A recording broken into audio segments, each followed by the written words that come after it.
Hello and welcome back to another day in the arena. It's me, it's CGB, and today we are playing the Boros color challenge. The deck that succeeded for Boros was Boros Angels.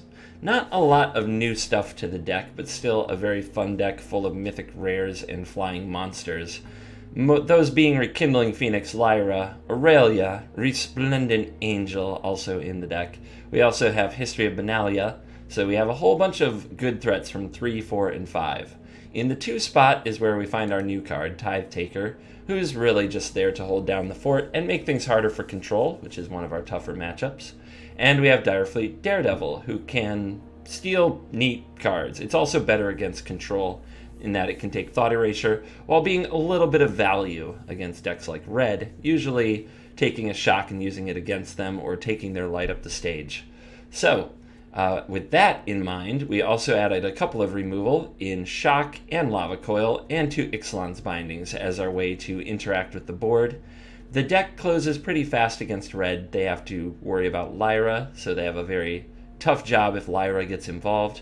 Even if she doesn't, our deck is just a little bit slower but a little bit stronger than theirs, which is kind of where you want to be. You don't want to be dramatically slower, or you'll just get beaten to death before you do anything. You want the opponent to make a play, and you want to untap and make a play that is just a little bit stronger than theirs. And that's what this Angel deck tries to do. Nothing too fancy in the mana base either. I use 3 Boros Guild Gates because I do need double red and double white, and I need them consistently. The hand smoothing algorithm will often give you too many mountains or too many plains when what you need is a dual land and one of each to make it work. So a few more dual lands really helps the cause. Let's go see if we can run it back in a competitive event and get some wins. So this hand has Shock and Lava Coil for the aggressive matchups along with Tithe Taker and Phoenix. It's good as long as we're not against control. And we see a Sark in face, so I think we'll be okay. I like playing the tap land here, even though my opponent is likely to give me something to shock. If I am against red, I never want to be stuck in a situation where I'm paying life for my lands. So let's see what's going on. Our opponent is YCH. I also live my life as an abbreviation, CGB. But my CGB does stand for CovertGoBlue. I get asked all the time what this stands for. It was a gamer tag from my Xbox Live days. So it's not the craziest story you'll ever hear. It's just a story, and it's mine. So it looks like we're up against Drakes or Phoenix, which is actually fine. Shocks can knock Phoenix out of the way. Lava Coil can hit a Drake. So we've got some good removal. Plus we can get some flyers into the air, as long as we draw the lands we need. Tithe Taker doesn't mess with them too much. They're usually pretty comfortable doing stuff on their own turn. But maybe we'll see a Lava Coil on it, which is one of the reasons I run Tithe Taker over another early card like Adanto Vanguard. I like it when the opponent Lava Coils it, because then Rekindling Phoenix can sometimes take over the game. Speaking of taking over the game, our opponent played a Pteramander. Do you think they have a dive down? Let's go see if we can draw it out. Alright, they take the damage. I could ignore this, and I honestly think I should. I could also try to Daredevil Shock it, but I think that the best play for right now is to get the Resplendent Angel online and assert that our creatures are larger than their creatures. And there is a Lava Coil. We drew it out. So if our opponent is playing a very Drakey deck, and this looks like the Drake's version of the deck with things like Dive Down and such, we want to draw out their Lava Coils, so that our Rekindling Phoenix can run wild, because if they can't deal with that card, they're in big trouble. So now is the part where we find out if they are the lucky type. Did they draw double Lava Coil? Maybe we'll see Crackling Drakey? Enigma Drake, okay. So what I'm going to try to do is draw out their Dive Down or Spell Pierce. So I am going to, let's see, let's launch a Shock on Pteramander, and if the opponent responds with a Spell Pierce, we can then get rid of it by different means, but the opponent doesn't Spell Pierce that. Makes me wonder if I should be going for a Lava Coil here or not. Maybe they'll counter a History of Benalia, which I don't think is as important. It makes a few ground creatures that aren't that big. They just get one big attack through. And there it is.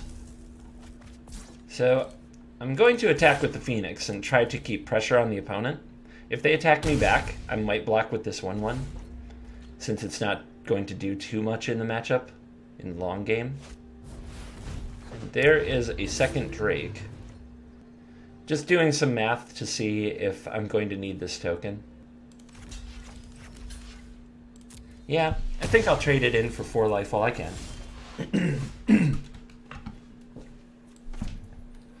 Now we test what our opponent's up to. So I can play around Spell Pierce with this Lava Coil, or I can play Daredevil, exiling a card and not play around a Spell Pierce or a Dive Down. And I think I'll try the Daredevil. That resolved nice and easy. Gives me hope, but it could mean Spell Pierce. Either way, I get to exile a card from my opponent's graveyard. And okay, that went well. Let's send in the bird. Pretty comfortable racing here. Our opponent would need quite a string of spells to put me under a pressure. They'd need like Chart a Course into, you know, that kind of nonsense. But they're feeling strong. Or at least they're trying to look like they're feeling strong. Maybe it's part of the mind games. There's the Chart a Course. Okay, they were thinking about doing that just to draw 2. Change their mind a little bit. Discard another Chart a Course. Alright, these cards aren't duds, but we're tapping out for Discovery. That will leave them in a tough place. And we draw a land off the top, which is ideal, so that we can Lava Coil the Drake. Benalia. And get in there. So this looks like it's the Arclight. It's not an Arclight deck. It's the old school, like, play a Drake, protect it with Spell Pierce and Dive Down kind of effect. Sometimes they go up to Niv, but not too often. It's usually all about Enigma Drake, Crackling Drake, Terramander, and Dive Downs and Spell Pierces.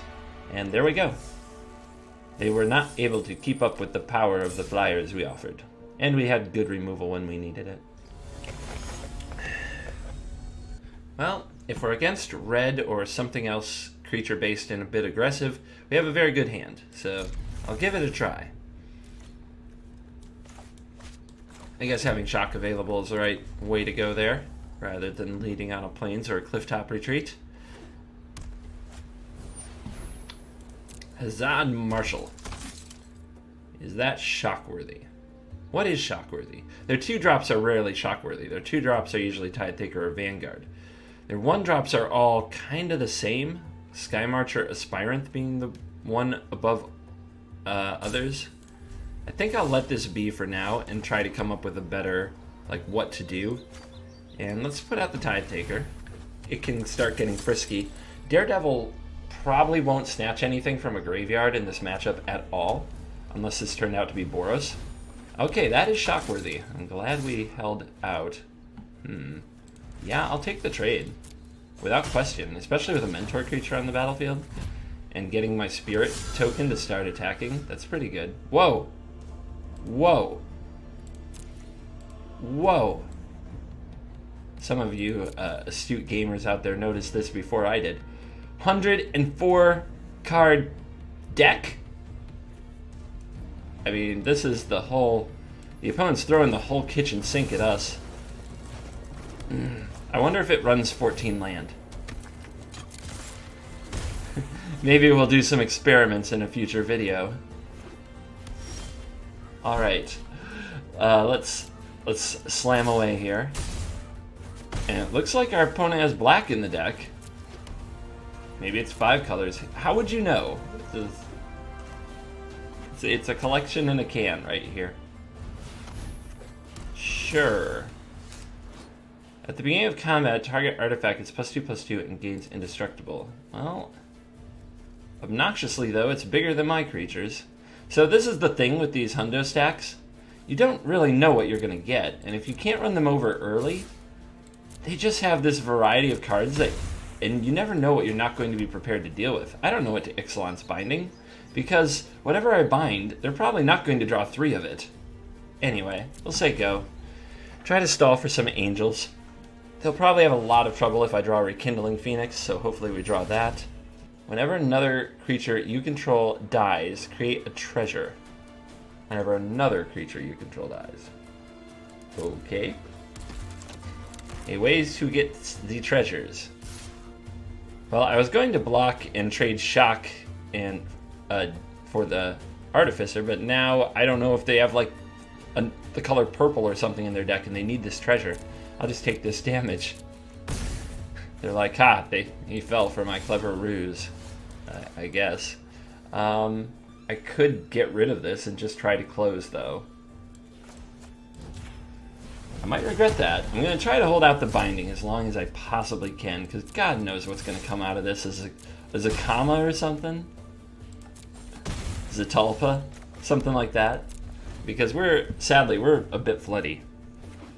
We've got problems. Johnny's Last Stand. Whenever a creature or planeswalker you control dies, you make it. Okay. If a spell or ability causes you to discard. Yeah, alright. That's something. Well, now we can't have anything die. Paladin of Atonement. Okay. They're putting me in the hard lock. They're putting me in the hard lock. If I kill something, they get a 4/4 white avatar token with flying. And if I don't kill something, they're going to have a giant Paladin of Atonement. What to do? What to do? Could always just bind the token.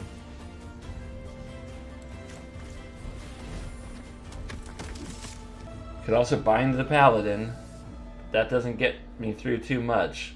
I could bind the Last Stand, but then the Paladin grows once. Probably not twice. See, these situations, I know my play patterns in so many other situations, but this is not one of them. Alright, let's attack. Let's see what happens. The Paladin's going to grow beyond a 2/2, or then I'll shock the Paladin. We can turn this into a frickin' 4/4. Or we won't. Let's see. We'll let the opponent... I don't want this to get beyond a 2/2. I want to hold on to the shock for at least that long. Bishop Soldier. Okay. Direfleet blanks you. Murder. This is what creature you control? Okay. We got Maui Dud. Now I got my tokens. They fly. Part of my evil plan. Here come these creatures. This is like some kind of bizarre limited game. Hey, an angel. Yeah. Alright. Let's send you to or not. Maybe I don't want this to be a 3/3. I probably don't, to be honest. So no attacks this turn. Let's get Resplendent Angel down and get a hit with it or two. And that should be the power we need to close out this bizarre, I don't know what's going on here, concoction. For life. Okay. So, what else you got?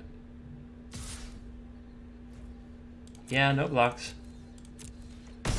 Not trying to make your things die, not trying to lose my things. Alright, let's power up. So that's 5 life for me and an angel. And we can shock this Paladin of Atonement now before it gets any bigger. The opponent gains 2 life. They get their avatar, but we has an angel, so it's okay. It's gonna be okay. I do like leaving the spirits back, though, just in case something goes wrong with our angel. Thirsting Shade. 1/1 lifelink gets pumps for 3. Okay. Okay. Oh my goodness. I feel like... So, I'd cut this game sometimes, but it's almost too extremely bizarre. I don't like to show these kind of games on YouTube because they're definitely not competitive. And if I were playing a jank deck, that would be one thing. I don't like showing competitive decks like... I mean, Angels is probably like tier 3 at this point, but I don't like showing competitive decks just smashing new players, but this is so bizarre. I don't think I can resist. I don't think I can resist. Gonna miss lethal here, aren't I? Let's see, 6. Yeah, I should have bound this. Could have ended the game, but let's see what happens. I got into a monologue that I should not have been in, and now I'm the bully who's missing the lethal. Now I'm every Twitch and YouTube commenter's nightmare.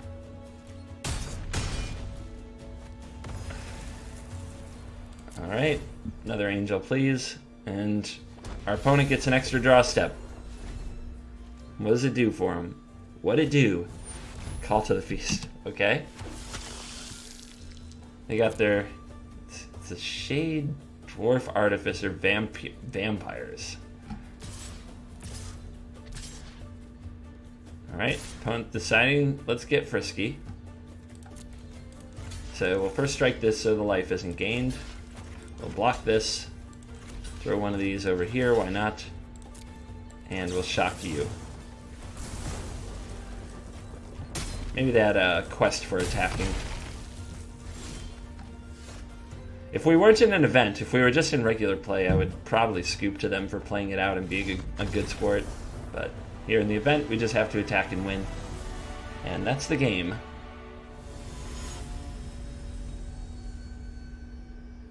This hand can't really keep a 5-land 2 removal spell thing. There's too many decks it might line up poorly against, and the odds of flood are just too high. Whereas this is a bit better, and our first sighting of an Aurelia.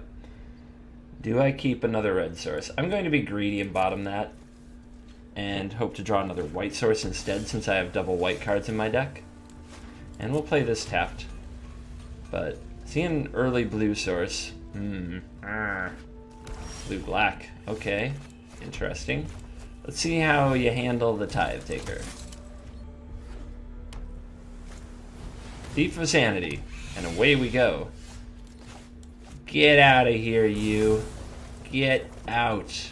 Nobody wants that. Nobody wants any of that. Alright, Tithe Takers to the rescue. We'll see if our opponent has a Cry of the Canarium. I didn't see another black source yet, plus I saw Thief, which means they usually don't have that card. So we can dial up some pressure with the Tithe Takers. A campaign, lacking in information. Daredevil's good, but I think slamming Aurelia here might just be what we need to power through. Usually they run Ritual Sid as their killer, as their sweeper of choice. But yeah, let's just dial up the pressure so if they spend their time getting that disinfo value, we spend our time smashing their face. Aurelia can be really hard for the blue-black deck to deal with sometimes if they don't have exactly the right answers. So you can't cast it down, you can't Ritual of Soot it. You need to Contempt it, Vraska's Contempt, or have some murder effect, which they don't even have another black source for. Let's go ahead and move this Thief of Sanity out of the way. We don't necessarily have to, but I like getting rid of it. Better safe than sorry. Having a Vigilant Aurelia can usually break the Thief, but then if Aurelia dies, you're in trouble. And down to 3. So we mentored Aurelia herself to mentor or we targeted Aurelia herself with the ability to mentor the Tithe Taker. And we need another white source. But I think I have to try with hands like this. This is why I run the Guild Gates, because I get these hands too much, but the Guild Gate is not here to help me. But I do think we gotta roll with it. We have an early shock to keep from getting run over. We have Tithe Taker. We have Tithe Taker Part 2. I guess I'll say go and see if my opponent sends a Dauntless Bodyguard to protect this, and maybe I can blank it by shocking away the Sky Marcher so it doesn't get an ability to use in the future. Because there's nothing to convoke out for 3 typically in the deck. Alright, we're going to attacks. Let's just kill it. Away with you. And here's a Witness. And here's that Bodyguard. Yep. So opponent played it right. Well, we were just trying to catch them if they led with the Bodyguard. We could shock and response in their Bodyguard. Defended nothing. Nothing I say. So Tithe Taker, and we're really going to need that white source. We took a gamble. Will it pay off? We've got another turn or two before it all falls apart, but this could be the elephant turn. And when you get hit by an elephant, you got trouble. Ugh. Boo. No! Oh. Alright, that's probably game. Fun and interactive. But we'll give it another turn or two. We'll see what we can do here. Here they come. Opponent feeling strong now. I think I'll take these blocks and get these 3 powered knights off the battlefield, a total of 6 power off the battlefield, as opposed to focusing on the largest creature. A lava coil could still take out the Loxodon.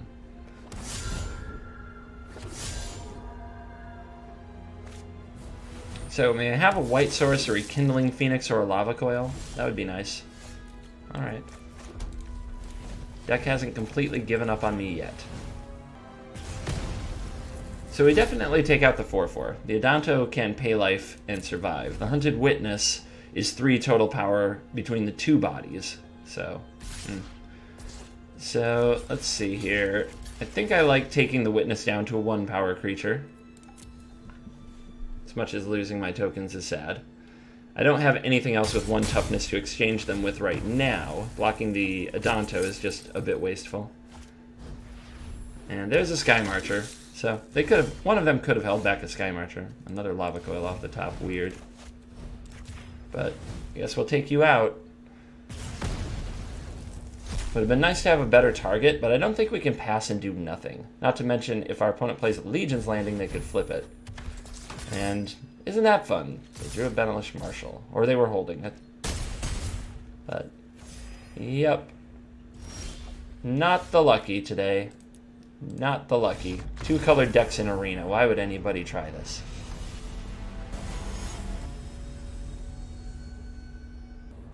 Well, we've got some removal spells this time. Let's give it a try.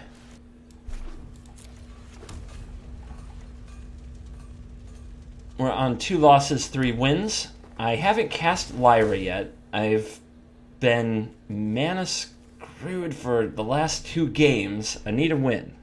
Just need some positivity here. Need the deck to flex a little bit. And Resplendent Angel, so Angel on Angel violence, perhaps.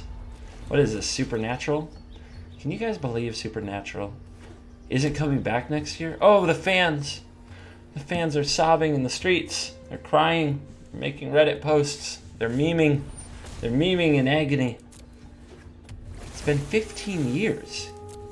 It's been 15 years. 15 seasons of Supernatural, and you're bummed? You're bummed that they're leaving? I'm thinking about, do I need to keep Shock and Lava Coil for a Lyra from my opponent? But I don't think we'll ever get to that point. So I'm going to Shock away the Branchy now. It's been 15 years. Just, you know, let Dean and Sam ride off into the sunset. Just let it go.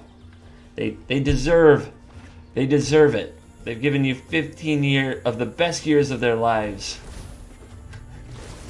Let them go do something different. All right, Jadelight Ranger. Our opponent's missing the other white for the Resplendent Angel.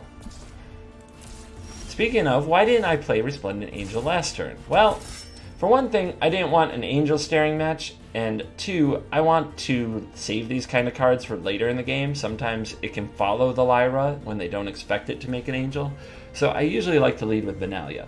Now I'm up against a Jadelight Ranger, and my solution to that, fortunately, is Aurelia, where we will Aurelia the one that is not summoning Signets, and we will slam in to see if the opponent wants to trade. They probably do.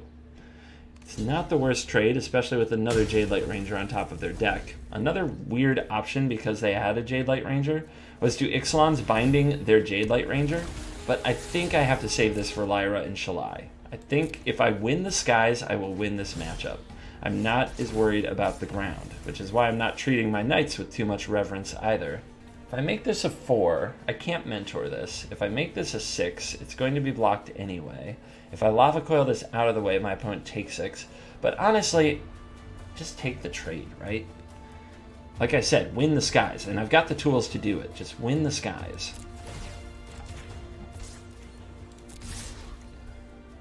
Get him. And here's an angel. Our opponent never did find a white source. That's got to be a bit tilting for them. So off the top, do they get a land? They do. It's a white source. Is it in time for them to put up a fight? If they have an Ixalan's Binding, let's hope it goes on Aurelia. Well, I guess I have a binding for the binding, so it's all good. And I should bind the binding pretty quickly in case the opponent is holding another. And for the combat bonus, of course. Slam.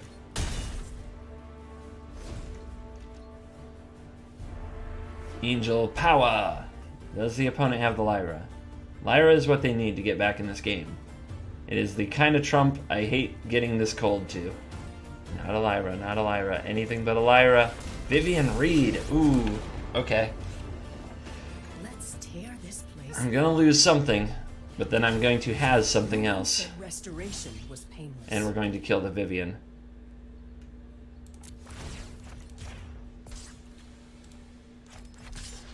Let's take that out before it goes and gets a Lyra. Back, just like before.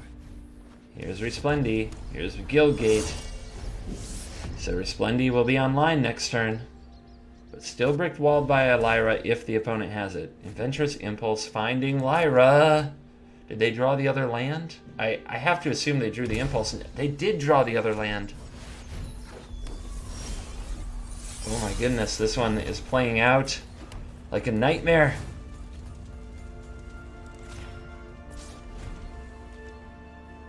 Yeah, can't attack into that first strike. Making this a 5, we still wouldn't get an angel. It would die. They would not trade. And I can't do any good with a +2/+0, a vigilance or a trample ability. And now the opponent will get to play Resplendent Angel. But let's see how they do this. They might attack with Lyra. If they do, I can Lava Coil away the Resplendent Angel. If I draw another land, I can pump this Angel. Shalai on top too. Oh man, do I needed to draw an answer. Alright, my turn. Double Lava Coil. If I take out the Lyra, then the opponent still has a 3/3 that they could turn into a 5/5 and make more angels and a Shalai to protect it. I don't think that works. I think I still have to draw, what, another Ixalan's Binding? And I have to go after this? I can't attack, though. One mana short of that as well. Yeah. Now, if I had let my Resplendent Angels stay bound, I would still have this one in my hand. If I had saved the binding for the Lyra, could Aurelia have gotten the job done on her own? I'm always going to have to wonder. I think I have to no-block this.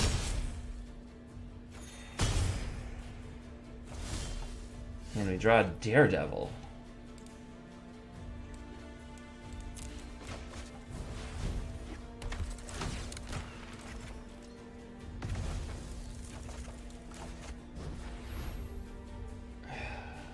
Lyra, you're late. I never got to cast one in the event. It's not good. But yeah, I think we gotta call an end to this game. So I can't Lava Coil anything but the Shalai. I guess I could see if the opponent will block. But they just block over here. And trading with the Shalai is not good. I guess I can do this. And send it with Vigilance. If the opponent blocks it with the other Angel, it's a trade on this side because it has the power, but the opponent should just take the damage at this point.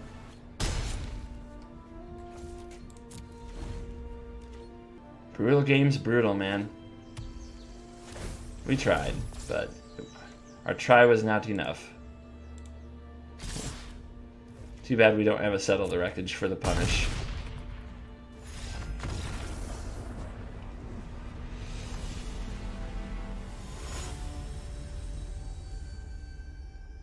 We'll try one game of ranked, see if we can end on a happier note. I feel like that was another rather disastrous event. We drew 0 Lyras, or never even got to play one. We had multiple Maniscrew games.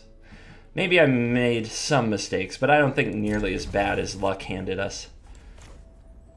And here we are. We're going to give it a little try in Platinum and see how the Angels hold up. And we have a pretty nice curve and a decent hand, so I'm excited to try this. Alright, nothing to kill, so we'll do a second Boros Guildgate. And our opponent with a Steam Vents. Are we up against Drakes? If so, that matchup isn't the worst. Our opponent's going to chart a course on 2. Let's see what they find. Arclight Phoenix to the graveyard. This can exile an instant or sorcery, which can be helpful sometimes. Let's play the Resplendent Angel and see if the opponent's ready with a Lightning Strike or a Lava Coil for it. Stuff we get out of their hand makes the Rekindling Phoenix better later. Oh, passing the turn, huh? I'm going straight to Aurelia. There might be a counter, but I drew a second one, so it's even better. Pump the Resplendo. Are you going to strike this now, or take 5? Hiya! It's a big chunk of your life. What are you going to do now? Radical idea. Alright. You're going to need to do more than get back a bird to deal with Aurelia. The card is a real house against the Phoenix deck particularly. Against Drakes, they have more creatures, and their Drakes get a lot of power after a few spells hit the graveyard. But against the Arclight Phoenix, they really have to like somehow bowl through this card, and it's pretty tough. So, our opponent drew... They played a Lava Coil, which is a good card to flashback, but I already have 2. Our options are Direfleet Devil for their Radical Idea or their Chart a Course, or Rekindling Phoenix. So I might still be able to get another Lava Coil out of my opponent, and I think taking away their Radical Idea is better than taking their Chart a Course, as less resources for them is kind of more for me. So let's power up Aurelia. Let's slam in. Let's play the Daredevil. Let's exile their Radical Idea. And let's cast it for ourselves. And we hit a land, so we get to play it. Perfect.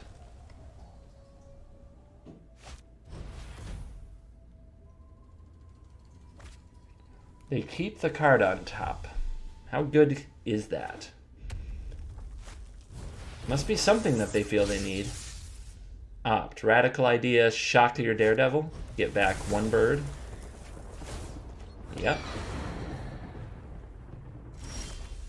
Okay, well, we drew the land, so we get to coil your Phoenix. Good riddance. Play the Rekindling Phoenix of our own.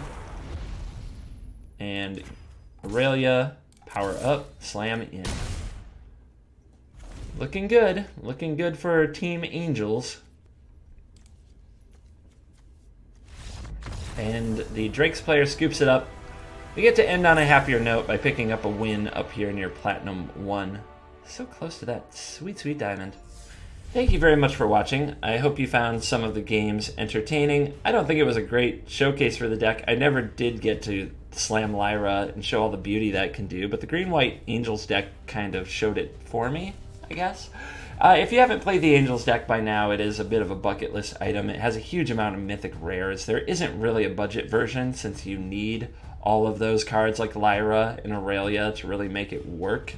But if you can get up there and play it some, it has a decent red matchup if it curves well, and its matchup against the field, as long as it's aggressive, is pretty strong.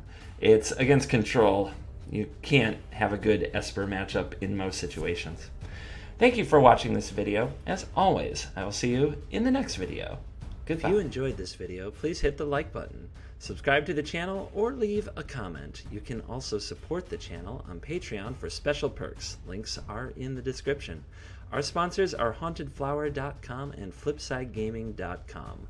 Haunted Flower sells officially licensed MTG apparel and accessories, and Flipside Gaming sells MTG cards and supplies. You can save 10% on either site with the promo code CGB, and it supports the channel at the same time. See you next time for another day in the arena. For now, it's me, it's CGB, signing out.